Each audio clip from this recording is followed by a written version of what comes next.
ಎಲ್ಲರಿಗೂ ನಮಸ್ಕಾರ. ಕೆಮ್ಚಾಗೆ ನಾನು ಛಾಯಾ ನಿಮ್ಮೆಲ್ಲರೂ ವೆಲ್ಕಮ್ ಮಾಡ್ತಾ ಇದ್ದೀನಿ. ನಾನು ಒಂದು ಕಾಲೇಜಲ್ಲಿ ಕೆಮಿಸ್ಟ್ರಿ ಪ್ರೊಫೆಸರ್ ವರ್ಕ್ ಮಾಡ್ತಾ ಇದ್ದೀನಿ. ನನ್ನ ಇಂಟೆನ್ಷನ್ ಈ ಚಾನಲ್ ಸ್ಟಾರ್ಟ್ ಮಾಡೋದಕ್ಕೆ ಅಂದರೆ ಸಾಧ್ಯ ಆದಷ್ಟು ಕೆಮಿಸ್ಟ್ರಿ ರಿಲೇಟೆಡ್ ಟಾಪಿಕ್ನ ಸಿಂಪಲ್ಲಾಗಿ ಕನ್ನಡದಲ್ಲಿ ಹೇಳುವಂಥ ಪ್ರಯತ್ನ ಮಾಡ್ತಾ ಇದ್ದೀನಿ. ಆದರೆ ಈಗ ನಿಮಗೆ KCET ಮತ್ತು ನೆಟ್ ಎಕ್ಸಾಮು ಬರ್ತಾ ಇದೆ. ಎಕ್ಸಾಕ್ಟ್ಲಿ ಮುಂಚೆ ಆ್ಯಕ್ಚುಲಿ ಇತ್ತು, ಅದು ಪೋಸ್ಟ್ಪೋನ್ ಆಗಿದೆ. ಹಾಗಾಗಿ ಅದ್ರ ಬಗ್ಗೆ ಒಂದಷ್ಟು ವೀಡಿಯೋಸ್ನ ಮಾಡಿ ಅಂತೆಲ್ಲ ತುಂಬ ಚೆನ್ನಾಗಿ ಕೇಳ್ಕೊಟ್ರು. ಹಾಗಾಗಿ ಆ ಸೀರೀಸ್ ನನಗೆ ಸ್ಟಾರ್ಟ್ ಮಾಡ್ತಾ ಇದ್ದೀನಿ. ಆಲ್ರೆಡಿ ಅದ್ರ ಬಗ್ಗೆನೂ ತುಂಬ ವೀಡಿಯೋಸ್ನ ನಾನು ಮಾಡಿದ್ದೀನಿ. ಮತ್ತು ಇನ್ನೊಂದ್ಸಲ ಎಲಾಬ್ರೇಟಾಗಿ ಕ್ರಿಸ್ಪಾಗಿ ಮಾಡಿಕೊಡಿ ಅಂತ ಕೇಳ್ತಾ ಇದ್ದಾರೆ. ಹಾಗಾಗಿ ನಾನು ಇವತ್ತು ಟೀಚಿಂಗ್ ಆ್ಯಪ್ಟಿಟ್ಯೂಡ್ ಆ್ಯಂಡ್ ಎವ್ಯಾಲ್ಯೂಯೇಷನ್ ಬಗ್ಗೆ ಕ್ರ್ಯಾಶ್ ಕೋರ್ಸು ಅಲ್ಲಿ ಯಾವ್ಯಾವ ಥರ ಕ್ವಶನ್ಸ್ ಕೊಡ್ತಾರೆ, ಯಾವ ರೀತಿ ಓದಬೇಕು, ಏನು ಓದಬೇಕು, ಯಾಕಂದರೆ ಆ ಸಬ್ಜೆಕ್ಟ್ ಏನಿದೆಯಲ್ಲ ತುಂಬ ವಾಸ್ಟ್ ಇದೆ. ಅದು ಏನು ಓದಬೇಕು, ಹೇಗೆ ಓದಬೇಕು ಅಂತ ಗೊತ್ತಾಗಲ್ಲ. ಹಾಗಾಗಿ ನಾನು 2001ಇಂದ 2018 ತನಕ ಕ್ವಶನ್ ಪೇಪರ್ ನೋಡಿದಾಗ ಅವ್ರು ಯಾವುದ್ರ ಮೇಲೆ ಫೋಕಸ್ ಮಾಡಿ ಕ್ವಶನ್ಸ್ನ ಕೇಳಿದ್ದಾರೆ ಅದನ್ನು ನೋಡಿಬಿಟ್ಟು ಅದನ್ನು ಓದ್ಕೊಂಡ್ರೆ ಸಾಕಾಗತ್ತೆ ಅನ್ನೋ ಐಡಿಯಾ ಮೇಲೆ ನಾನು ಇವತ್ತು ಕ್ರಾಶ್ ಕೋರ್ಸ್ ಥರ ಏನೇನು ಓದಿದ್ರೆ ಹೆಲ್ಪ್ ಆಗುತ್ತೆ ನಿಮಗೆ ಎಕ್ಸಾಮ್ಗೆ ಅಂತ ಹೇಳೋಣ ಅಂತ ಅಂದ್ಕೊಳ್ತಾ ಇದ್ದೀನಿ. ಅಗೇನ್ ವೆಲ್ಕಮ್ ಟು ಕೆಮ್ಚಾಯ. ನನ್ನ ಚಾನಲ್ನ ಸಬ್ಸ್ಕ್ರೈಬ್ ಮಾಡಿ, ಶೇರ್ ಮಾಡಿ. ಸೊ ನಿಮಗೆ ಗೊತ್ತಿದೆ KCET ಎರಡು ಪೇಪರ್ ಇರುತ್ತೆ, ಪೇಪರ್ 1 ಮತ್ತು ಪೇಪರ್ 2. ಅಥವಾ KCET ಇರ್ಬೋದು, ನೆಟ್ ಇರ್ಬೋದು. KCET ಆದ ನೆಗೆಟಿವ್ ಮಾರ್ಕಿಂಗ್ ಇಲ್ಲ. ಪೇಪರ್ 1 ಏನಾಗುತ್ತೆ ಅಂತಂದರೆ 10 ಚಾಪ್ಟರ್ ನಿಮಗೆ ಕೊಟ್ಟಿದ್ದಾರೆ. ಅದರಲ್ಲಿ ಕೆಲವೊಂದು ಚಾಪ್ಟರ್ ತುಂಬ ಈಸಿಯಾಗಿ ಮೆಮೊರಿ ಬೇಸ್ಡ್ ಇರುತ್ತೆ. ಇಮಿಡಿಯೇಟ್ಲಿ ನೋಡಿದ ತಕ್ಷಣ ಇದೇ ಆನ್ಸರ್ ಅಂತ ಗೊತ್ತಾಗುತ್ತೆ. ಜಾಸ್ತಿ ಟೈಮ್ ಸ್ಪೆಂಡ್ ಮಾಡಿದರೆ ನೀವು ಅದ್ರ ಬಗ್ಗೆ ಓದಿದರೆ, ಅದ್ರ ಬಗ್ಗೆ ಗೊತ್ತಿದ್ದರೆ ಇಮಿಡಿಯೇಟ್ಲಿ ಆನ್ಸರ್ ಮಾಡುವಂಥ ಚಾಪ್ಟರ್ಗಳಿರ್ತವೆ. So for example teaching aptitude ಇರ್ಬೋದು, ರಿಸರ್ಚ್ ಆ್ಯಪ್ಟಿಟ್ಯೂಡ್ ಇರ್ಬೋದು, ರೀಡಿಂಗ್ ಕಾಂಪ್ರಿಹೆನ್ಷನ್ ಇರ್ಬೋದು, ಕಮ್ಯುನಿಕೇಷನ್ ಇರ್ಬೋದು, ಅಥವಾ ಪೀಪಲ್ ಆ್ಯಂಡ್ ಎನ್ವೈರನ್ಮೆಂಟು, ಹೈಯರ್ ಎಜುಕೇಷನ್ನು, ICT ಅದ್ರ ಬಗ್ಗೆ ಎಲ್ಲ ನಿಮಗೆ ಮುಂಚೆನೇ ಐಡಿಯಾ ಇದ್ದರೆ ಕ್ಯಾಲ್ಕುಲೇಷನ್ ಇರೋದಿಲ್ಲ.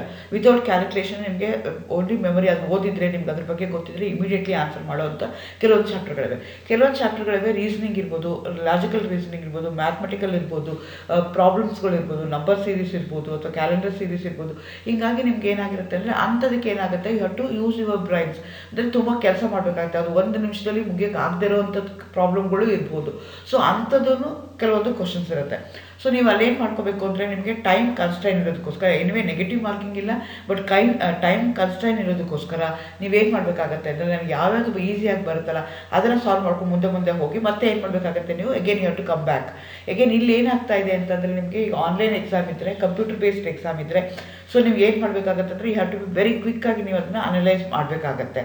ಸೊ ಹಾಗಾಗಿ ನೀವೇನು ಮಾಡಬೇಕಾಗತ್ತೆ, ಆ ಕ್ವಶನ್ಸ್ ಯಾವುದು ಅಂತ ಚೂಸ್ ಮಾಡಿಕೊಂಡು ಮೆಂಟಲಿ ನೀವು ಪ್ರಿಪೇರ್ ಆಗಿ ಹೋದರೆ, ನೋಡಪ್ಪ ಈ ಟಾಪಿಕ್ ನಾನು 100% ಬರುತ್ತೆ, ಈ ಟಾಪಿಕ್ ಮೇಲೆ ಯಾವುದೇ ಕ್ವಶನ್ಸ್ ಬಂದು ನಾನು ಸಾಲ್ವ್ ಮಾಡ್ತೀನಿ ಅಂತ ನೀವು ಮಾಡ್ಕೊಂಡು ಪ್ಲ್ಯಾನ್ ಮಾಡ್ಕೊಂಡು ಹೋದರೆ ಅವಾಗ ಏನಾಗುತ್ತೆ ಅಂದರೆ ಈಸಿಯಾಗಿ ನೀವೇನು ಮಾಡ್ಕೋಬೋದು, ಟೈಮ್ ಕ್ರ್ಯಾಕ್ ಮಾಡೋದು ಈಸಿ ಆಗುತ್ತೆ, ತುಂಬ ಸಿಂಪಲ್ ಆಗುತ್ತೆ. ಹಾಗಾಗಿ ನಾನೇನು ಮಾಡ್ತಾ ಇದ್ದೀನಿ ಅಂತಂದರೆ ಈಗ ಆಲ್ರೆಡಿ ಹೈಯರ್ ಎಜುಕೇಷನ್ ಬಗ್ಗೆ ಆಲ್ರೆಡಿ 4-5 ವೀಡಿಯೋ ಮಾಡಿದ್ದೀನಿ. ಅದೇ ರೀಡಿಂಗ್ ಎಲ್ಲ ಚಾಪ್ಟರ್ ಮೇಲೂ ಮಾಡಿದ್ದೀನಿ. ಮತ್ತು ಈಗ ಅದನ್ನ ಏನು ಮಾಡ್ತಾ ಇದ್ದೀನಿ, ರಿವೈಸ್ ಆಗಿ ಕ್ರಿಸ್ಪಾಗಿ ಮಾಡೋದಕ್ಕೆ ಟ್ರೈ ಮಾಡ್ತಾ ಇದ್ದೀನಿ. ಹಾಗಾಗಿ ಇವತ್ತು ನಾನು ಟೀಚಿಂಗ್ ಆ್ಯಪ್ಟಿಟ್ಯೂಡ್ ಬಗ್ಗೆ ಅಂದರೆ ವಿತ್ ಶಾರ್ಟ್ ಡ್ಯೂರೇಷನ್, ನಾನು ಇಷ್ಟು ಓದಿದ್ರೆ ಸಾಕಪ್ಪ, ನನಗೆ ಇಷ್ಟು ಪಾಯಿಂಟ್ ಗೊತ್ತಿದ್ರೆ ಅದರಲ್ಲಿ ಸಾಕು ಅಂತ ಹೇಳ್ತಾ ಇದ್ದೀನಿ. ಸೊ ಹಾಗಾಗಿ ನಿಮಗೆ 10 ಚಾಪ್ಟರ್ಸ್ ಇರುತ್ತೆ. ಈಚ್ ಚಾಪ್ಟರಿಂದ 6 ಕ್ವಶನ್ ಬರುತ್ತೆ. ಈಕ್ವಲ್ ವೇಟೇಜ್ ಕೊಡ್ತಾರೆ ಎಲ್ಲ ಚಾಪ್ಟರ್ಗೂ ನಿಮಗೆ. ಸೊ ಹಾಗಾಗಿ 60 ಕ್ವಶನ್ಸ್ ಇರುತ್ತೆ. ಔಟ್ ಆಫ್ 60 ಕ್ವಶನ್ಸ್ ನೀವು 50 ಆನ್ಸರ್ ಮಾಡಬೇಕಾಗತ್ತೆ. ಹಾಗಾಗಿ ನಿಮಗೆ ಒಂದು ಕ್ವಶನ್ಗೆ ನಿಮ್ಗೆ ಏನಾಗಿರುತ್ತೆ ಅಂದರೆ 2 ಮಾರ್ಕ್ಸ್ ಇರುತ್ತೆ. ಸೊ ಟೋಟಲ್ 100 ಮಾರ್ಕ್ಸ್ ಇರುತ್ತೆ. ಸೊ ಟೀಚಿಂಗ್ ಆ್ಯಪ್ಟಿಟ್ಯೂಡಲ್ಲಿ ನಿಮಗೆ 6 ಕ್ವಶನ್ ಬರುತ್ತೆ ಅಂದರೆ ಆ ಕ್ವಶನ್ಸ್ ನಿಮಗೆ ಬರ್ತಾ ಹೋಗುತ್ತೆ. ಇದು ಆಲ್ರೆಡಿ ನೀವು BEd ಮಾಡಿದ್ದೀರಾ ಅಥವಾ ನೀವು ಆಲ್ರೆಡಿ ಟೀಚಿಂಗ್ ಫೀಲ್ಡಲ್ಲಿ ಇದ್ದೀರಾ ಅಂದರೆ ಇದ್ರ ಬಗ್ಗೆ ಆಲ್ರೆಡಿ ನಿಮಗೆ ಒಂದು ಐಡಿಯಾ ಇರುತ್ತೆ. ಟೀಚಿಂಗ್ ಅಂದರೆ ಏನು, ಯಾವ ರೀತಿ ಹುಡುಗರನ್ನ ಕಂಟ್ರೋಲ್ ಮಾಡಬೇಕು, ಯಾವ ರೀತಿ ಹುಡುಗರನ್ನ ಮೋಟಿವೇಟ್ ಮಾಡಬೇಕು, ಆ ಎವ್ಯಾಲ್ಯೂಷನ್ ಹೇಗಿರಬೇಕು, ಕ್ವಶನ್ ಪೇಪರ್ ಪ್ಯಾಟರ್ನ್ ಹೆಂಗೆ, ನಾವು ಕ್ವಶನ್ ಪೇಪರ್ನ ಹೇಗೆ ತೆಗಿಬೇಕು, what are the different types of question papers that we can assess to know that whether they have understood or not. ಹಾಗೆ ಆ ಐಡಿಯಾಗಳೆಲ್ಲ ನಮ್ಗೆ ಆಲ್ರೆಡಿ ಇರುತ್ತೆ. ನೀವು ಹೊಸದಾಗಿ ಮಾಡ್ತಾ ಇದ್ದೀರಾ ಅಥವಾ ಇನ್ನೂ ಸ್ಟೂಡೆಂಟು ಅಂತಂದರೆ ಅವಾಗ ನೀವೇನು ಮಾಡಬೇಕಾಗತ್ತೆ, ಈ ಪಾಯಿಂಟ್ಗಳೆಲ್ಲ ನೀವೇನು ಮಾಡಬೇಕಾಗತ್ತೆ, ಫೋಕಸ್ ಮಾಡಬೇಕಾಗತ್ತೆ. ಸೊ ಅದರಲ್ಲಿ ಫಸ್ಟು ಈಗ ಟೀಚಿಂಗ್ ಆ್ಯಪ್ಟಿಟ್ಯೂಡ್ ಅಂದರೆ 2 ಪಾರ್ಟ್ ಇದೆ. ಟೀಚಿಂಗ್ ಅಂದರೆ ಹೇಗೆ ನೀವು ಪಾಠ ಮಾಡ್ತಿರುತ್ತೆ, ಆ್ಯಪ್ಟಿಟ್ಯೂಡ್ ಅಂದರೆ ಅದು skill, how you are learn. The teaching is a art. ಅದನ್ನು ನೀವೇನು ಮಾಡಬೇಕು, ಅದು ಸೈನ್ಸು ಹೌದು, ಆರ್ಟ್ಸು ಹೌದು. ಸೈನ್ಸ್ ಹೇಗೆ ಅಂತಂದರೆ ಸಿಸ್ಟಮ್ಯಾಟಿಕ್ಕಾಗಿ ನೀವು ಟೀಚಿಂಗ್ ಮಾಡಿದ್ರೆ ಮಾತ್ರ ಅದು ಇರುತ್ತೆ. ಈಗ ಯಾವುದನ್ನ ಒಂದಕ್ಕೊಂದು ರಿಲೇಟ್ ಮಾಡಿದ್ರೆ ನೀವು ಹೇಳ್ತಾ ಹೋದರೆ ಹುಡುಗರಿಗೆ ಅರ್ಥ ಆಗಲ್ಲ, ಅಥವಾ ಸ್ಟೂಡೆಂಟ್ಸ್ಗೆ ಅರ್ಥ ಆಗಲ್ಲ. ಹಂಗಾಗಿ ಏನಾಗಿರಬೇಕು, ಅದು ಸಿಸ್ಟಮ್ಯಾಟಿಕ್ ಆಗಿರಬೇಕು ಅಂತಂದರೆ ಅದಕ್ಕೆ ಸೈನ್ಸ್ ಅಂತ ಹೇಳ್ತೀವಿ ನಾವು. ಆರ್ಟ್ಸ್ ಅಂತಂದರೆ ಸಿಸ್ಟಮ್ಯಾಟಿಕ್ಕಾಗಿ ಇದ್ದರೆ ಅಷ್ಟಲ್ಲ, ಅದನ್ನು ನೀವು ಹೇಗೆ ಕಮ್ಯುನಿಕೇಟ್ ಮಾಡ್ತೀರಾ ಹುಡುಗರಿಗೆ, ನಿಮಗೆ ಗೊತ್ತಿರುವಂಥ ಟಾಪಿಕ್ನ, ನಿಮ್ಗೆ ಬೇಕಾಗಿರುವಂಥ ಟಾಪಿಕ್ನ how you are going to communicate to the students. ಅದು ಅರ್ಥ ಆಗಂಗೆ ಹೇಗೆ ಮಾಡ್ತೀರಾ, ಅದಕ್ಕೆ ನಾವೇನಂತ ಕರಿತೀವಿ ಆ್ಯಪ್ಟಿಟ್ಯೂಡ್ ಅಂತ ಕರಿತೀವಿ. ಅದು ಸ್ಕಿಲ್ಲು ನಮಗೆ ಒಂಥರ. ಅದೇ ಹೇಳ್ತಾರಲ್ಲ, 1 ಅವರಲ್ಲಿ ನೀವು ಎಲ್ಲ ಥರ ಡ್ರಾಮಾ ಮಾಡಿ ಬರಬೇಕು ಕ್ಲಾಸಲ್ಲಿ. ಈಗ ನಾವು 1 ಅವರ್ ಕ್ಲಾಸ್ ತೊಗೊಳ್ತೀವಿ ಅಂತಂದರೆ ಹುಡುಗರಿಗೆ, ಸೊ ಎಲ್ಲ ಥರ. ಅಂದರೆ ಅದಕ್ಕೆ ಕೆಲವು ಸಲ ಬೈಬೇಕಾಗತ್ತೆ ಹುಡುಗರನ್ನ, ಕೆಲವು ಸಲ ನಗಿಸ್ಬೇಕಾಗತ್ತೆ, ಕೆಲವು ಸಲ ಸ್ಟೋರಿ ಹೇಳಬೇಕಾಗತ್ತೆ, story telling. So different techniques ಇದೆ ಪಾಠ ಮಾಡೋದಕ್ಕೆ. ಒಬ್ಬ ಟೀಚರ್ ಏನು ಮಾಡಬೇಕಾಗತ್ತೆ, 50 ಜನ ಇರ್ತಾರೆ ಅಂದರೆ 50 ಜನನ ತನ್ನ ಮೈಂಡ್ನ ತನ್ನ ಕಣೆಗೆ ಹೇಳ್ಕೋಬೇಕು ಅಂದರೆ you should have so many skills. ಆ ಸ್ಕಿಲ್ಸ್ ಏನಾಗುತ್ತೆ ಅಂತಂದರೆ ಇದೇ final skill, this is a standard skill ಅಂತ ಹೇಳೋಕ್ಕಾಗಲ್ಲ. Again depending upon the situation ಏನು ಮಾಡಬೇಕಾಗತ್ತೆ, ಬೇರೆ ಬೇರೆ ಥರ ಸ್ಕಿಲ್ನ ಅವನು ಎಕ್ಸಿಬಿಟ್ ಮಾಡಬೇಕಾಗತ್ತೆ. ಕೆಲವು ಸಲ ತುಂಬ ಕೋಪನ ಮಾಡ್ಕೋಬೇಕಾಗತ್ತೆ, ನಗಿಸ್ಬೇಕಾಗತ್ತೆ, ಕೆಲವು ಸಲ ಇಗ್ನೋರ್ ಮಾಡಬೇಕಾಗತ್ತೆ. ಸೊ ಎಲ್ಲರೂ ನಾವು ಏನು ಮಾಡಬೇಕಾಗತ್ತೆ, ಲೈಕ್ ಎ ಡ್ರಾಮಾ ಹೇಗೆ ಮಾಡ್ತಾರಲ್ಲ ರಂಗ ಥಿಯೇಟ್ರ್ ಮೇಲೆ, ಅಂದರೆ ರಂಗಭೂಮಿನಲ್ಲಿ ಹೇಗೆ ಆ್ಯಕ್ಟ್ ಮಾಡ್ತಾರಲ್ಲ ಹಂಗೆ ನಾವು ಆ್ಯಕ್ಟ್ ಮಾಡಿ 1 ಅವರ್ ಹುಡುಗನ ಎಲ್ಲನೂ ನನ್ನ ಕಡೆಗೆ ಎಳ್ಕೊಂಡು, ಆಮೇಲೆ ನಾನು ಬರೀ ಅಷ್ಟೇ ಅಲ್ಲ, ಅದು ನಾನು ಏನು ಹೇಳಬೇಕು ಅಂತಿದ್ದೀನಲ್ಲ ಅದನ್ನು ಅವ್ರಿಗೆ ಮನಸ್ಸಿಗೆ ಮುಟ್ಟಿಸಿ ಬರಬೇಕಾಗತ್ತೆ. ಆ ಸ್ಕಿಲ್ ನಾವು ಕಲ್ತ್ಕೋಬೇಕು. ಹಂಗಾಗಿ ನೀವೇನುವೇ ಈಗ KCET ನೆಟ್ ಎಕ್ಸಾಮ್ ಪಾಸ್ ಮಾಡ್ತೀರಾ ಅಂತಂದರೆ ಅದರಲ್ಲಿ ಗೋ ಫಾರ್ ರಿಸರ್ಚ್ಗೆ ಹೋಗ್ತೀರಾ, ಇಲ್ಲ ಅಂತಂದರೆ ಟೀಚಿಂಗ್ ಬರ್ತೀರಾ ಅಂದರೆ ಇದೆಲ್ಲ ಇರಬೇಕು. These are the different parameters of the teacher ಅಂತ ನಿಮಗೆ ಗೊತ್ತಾಗಬೇಕು ಅಂತ ಈ ಚಾಪ್ಟರ್ನ ಅವ್ರು ನಿಮಗೆ ಇಟ್ಟಿದ್ದಾರೆ. ಸೊ ಅಗೇನ್ ಆಗಿರ್ಬೋದು ಅಂತಂದರೆ ನೀವು ನೇಚರ್ ಆಫ್ ದ ಟೀಚಿಂಗ್ ಅಂತಂದರೆ ಅದರಲ್ಲಿ ಟೀಚಿಂಗ್ ಅನ್ನೋದೇ ಪ್ರೊಫೆಷನ್ ಅದು. ಸೊ ಅದು ಡೈನಮಿಕ್ ಆಗಿರಬೇಕು, ಇಂಟ್ರಾಕ್ಟಿವ್ ಆಗಿರಬೇಕು. ಡೈನಮಿಕ್ ಅಂತಂದರೆ ನಾನು ಮುಂಚೆನೇ ಹೇಳಿದಂಗೆ ನೀವು ಎಲ್ಲ ರೀತಿಯೂ ಇರಬೇಕಾಗತ್ತೆ. ಹುಡುಗರು ಏನೋ ಕ್ವಶನ್ ಕೇಳಿದ್ರೆ ಉತ್ತರ ಹೇಳೋಕ್ಕಿರಬೇಕು, ಅಥವಾ ಇರಿಲೆವೆಂಟಾಗಿ ಏನೋ ಕ್ವಶನ್ ಕೇಳಿದ್ರೆ ಕೋಪ ಮಾಡ್ಕೊಳ್ಳಿದ್ರೆ ಅದಕ್ಕೆ ಆನ್ಸರ್ ಮಾಡೋಕ್ಕೆ ಬರಬೇಕು, ನಗಿಸ್ಬೇಕು, ತಮಾಷೆ ಮಾಡಬೇಕು, ಸ್ಟೋರಿ ಹೇಳಬೇಕು. So many things will be there. ಅದು ಡೈನಮಿಕ್ ಆಗಿರಬೇಕು. ಅಥವಾ ಒಂದೇ ಸೈಡ್ ಆಗಿರಬಾರ್ದು, ಆ ಕಡೆಯಿಂದನೂ ಬರ್ತಾ ಇರಬೇಕು, ಈ ಕಡೆಯಿಂದನೂ ಬರ್ತಾ ಇರಬೇಕು. ಇಂಟ್ರಾಕ್ಟಿವ್ ಇರಬೇಕು. ಐ ಟು ಐ ಕಾಂಟ್ಯಾಕ್ಟ್ ಮಾಡಿದ್ರೆ ಅದು ಹುಡುಗಂಗೆ ಅರ್ಥ ಆಗ್ತಿಲ್ವ ಅಂತ ನಮ್ಗೆ ಅದರಲ್ಲೇ ಗೊತ್ತಾಗ್ಬಿಡುತ್ತೆ. ಸೊ ನಂದು ಟೀಚಿಂಗ್ ಹೆಂಗಿರಬೇಕು, ನೇಚರ್ ಆಫ್ ದ ಟೀಚಿಂಗ್ ಏನಿರಬೇಕು, ಅದು ಪ್ರೊಫೆಷನಲ್ ಆಗಿರಬೇಕು, ಆಮೇಲೆ ಡೈನಮಿಕ್ ಆಗಿರಬೇಕು, ಇಂಟ್ರಾಕ್ಟಿವ್ ಆಗಿರಬೇಕು. ನೆಕ್ಸ್ಟು ಅದು ನೆಕ್ಸ್ಟ್ ಏನಂತಂದರೆ ಇಂಟ್ರಾಕ್ಟಿವ್ ಸ್ಕಿಲ್ಸ್. ನೀವು ಅದನ್ನು ಹೆಂಗೆ ಇಂಟ್ರಾಕ್ಟ್ ಮಾಡ್ತೀರಾ, ಅವನು ಅದು ಒಳ್ಳೇದಿರ್ಬೋದು ಕೆಟ್ಟದಿರ್ಬೋದು, ಅವ್ರು ತುಂಬ ಮಾತಾಡ್ತಿರ್ಬೋದು, ಯಾರೋ ಜೋಕ್ ಮಾಡಿ ನಗ್ತಾ ಇರ್ಬೋದು, ಏನೋ ಮಾಡ್ತಾ ಇರ್ಬೋದು. How you are going to control that and you are going to communicate what you want to communicate to them. So ಇದೆಲ್ಲ ತಿಳ್ಕೊಳ್ಳೋದಕ್ಕೆ ನಾವೇನಂತ ಕರಿತೀವಿ ನೇಚರ್ ಆಫ್ ಟೀಚಿಂಗ್. ಇದ್ರ ಬಗ್ಗೆ ಕ್ವಶನ್ಸು ಕೇಳ್ತಾರೆ, ಇದೇ ಕ್ವಶನ್ಸ್ ಕೇಳಿದ್ದಾರೆ, ಅದು ಗೊತ್ತಿರುತ್ತೆ. ಅದೇ ಹೇಳಿದ್ರೆ ಇದು ಕಾಮನ್ ಸೆನ್ಸ್ ಇತ್ತು ಅಂತಂದರೆ ನೀವು ಆಲ್ರೆಡಿ ಟೀಚರ್ ಆಗಿದ್ರಿ ಅಂದರೆ ನಿಮ್ಗೆ ಎಕ್ಸ್ಪೀರಿಯನ್ಸ್ ಆಗಿರುತ್ತೆ. Based on that you are going to give the answers. ಆ ಥರ ಆಬ್ಜೆಕ್ಟಿವ್ ಆಫ್ ಟೀಚಿಂಗ್ ಯಾಕೆ ಬೇಕು, ಅದರದ್ದು ಆಬ್ಜೆಕ್ಟಿವ್ ಏನು. ಸೊ ಅದು ನಮ್ಮ ಮೇನ್ ಏನು ಅಂತಂದರೆ ಟೀಚಿಂಗ್ ಯಾಕೆ ಮಾಡ್ತೀವಿ ಅಂದರೆ ನಾವು ಇಂಪಾರ್ಟ್ ದಿ ನಾಲೆಡ್ಜ್. ನಮ್ಗೆ ಏನು ಗೊತ್ತಿದೆಯಲ್ಲ, ಸಿಲೆಬಸಲ್ಲಿ ಏನಿದೆಯಲ್ಲ ಅದೆಲ್ಲ ಅವನಿಗೆ ಗೊತ್ತಿರಬೇಕು. ಇಂಥ ಕ್ಲಾಸು ಇಂಥ ವರ್ಷದಲ್ಲಿ ಇದ್ದಾನೆ ಅವನು ಅಂತಂದರೆ this are the things that ಈ ಶುಡ್ ನೋ. ಹಾಗಾಗಿ ಏನು ಮಾಡ್ತೀವಿ ನಾವು, ಈ ನಾಲೆಡ್ಜ್ಗಳೆಲ್ಲ ನಿಮಗೆ ಗೊತ್ತಿರಬೇಕಪ್ಪ, ಇದೆಲ್ಲ ತಿಳ್ಕೊಳ್ಳಿ ಅಂತ ಹೇಳ್ತೀವಿ. ಇಂಪಾರ್ಟ್ ನಾಲೆಡ್ಜ್ ಮಾಡೋದು basic objective of the teaching. Next develop the skill. ಕೆಲವೊಂದು ಸ್ಕಿಲ್ಸ್ನ ಈಗ ಪ್ರಾಕ್ಟಿಕಲ್ಸ್ ಮಾಡಿದಾಗ ಆ ಸ್ಕಿಲ್ಗಳನ್ನ ನಾವು ಡೆವಲಪ್ ಮಾಡಬೇಕಾಗತ್ತೆ. ಆ ಥರ ಸೋಷಿಯಲ್ ಬಿಹೇವಿಯರು ಚೇಂಜ್ ಆಗಬೇಕು. That's a main objective of the teaching.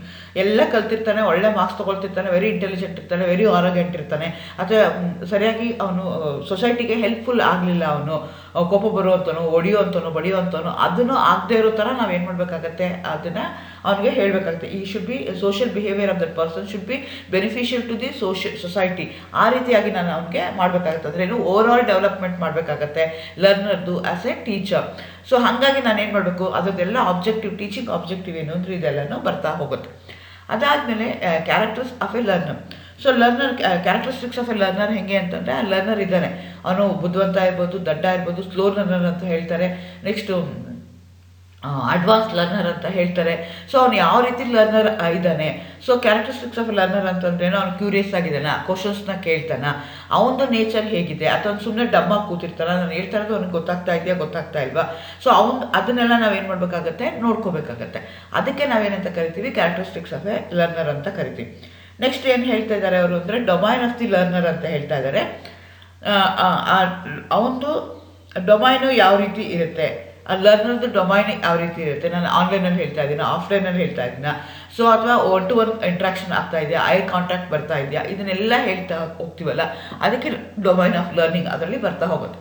Next ಎಲ್ಲಕ್ಕಿಂತ ಇಂಪಾರ್ಟೆಂಟ್ ಕ್ವಶನ್ಸ್ ಯಾವ್ದು ಮೇಲೆ ಕೇಳ್ತಾ ಇದ್ದರೆ, ಕ್ಯಾರೆಕ್ಟರಿಸ್ಟಿಕ್ಸ್ ಆಫ್ ಎ ಟೀಚರ್ದು ಕ್ಯಾರೆಕ್ಟರಿಸ್ಟಿಕ್ಸು ಹೇಗಿದೆ, ಅವ್ರಿಗೆ ನಾಲೆಡ್ಜ್ ಹೇಗಿದೆ, ಒಂದು ಕ್ವಾಲಿಫಿಕೇಷನ್ ಏನಿದೆ, ಹಾಗಾಗಿನೇ ನಿಮಗೆ ನೆಟ್ಟು ಸ್ಲೆಟ್ಟು ಡಿಗ್ರಿಗೆ ಪಾಠ ಮಾಡೋರಿಗೆ ಕಂಪಲ್ಸರಿ ಯಾಕೆ ಬೇಕು ಅಂತಂತಾರೆ ಅಂದರೆ, ಸೊ ಅದು ಕ್ವಾಲಿಫಿಕೇಷನ್ ಅದಿದ್ದರೆ ನಿನಗೆ ಗೊತ್ತಿರುತ್ತೆ, ಯು ಹ್ಯಾವ್ ಲರ್ನ್ಡ್, ನಿಮಗೇನೋ ಒಂದಷ್ಟು ನಾಲೆಡ್ಜ್ ಇದೆ, ಸೊ ದಟ್ ನಿಮ್ಗೆ ಇರುವಂಥ ನಾಲೆಡ್ಜನ್ನು ಇನ್ನೊಬ್ಬರಿಗೆ ಇಂಪಾರ್ಟ್ ಮಾಡೋಕ್ಕೆ ಸಾಧ್ಯ ಆಗುತ್ತೆ.